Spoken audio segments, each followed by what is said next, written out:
системе здравоохранения, в том числе и в медицинском образовании, и в сестринском деле, в сестринском образовании идут у нас реформы.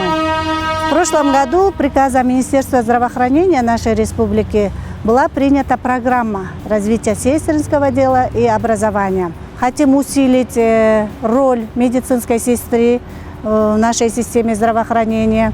Наши врачи, например, до этого привыкли работать таким образом, что медицинская сестра является помощником врача.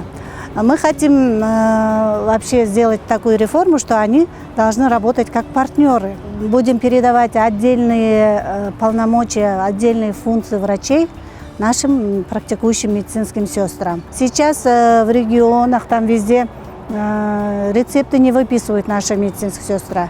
Мы вот благодаря этой реформе хотим, чтобы отдельные рецепты на отдельные какие-то препараты могли выписывать тоже медицинские сестры.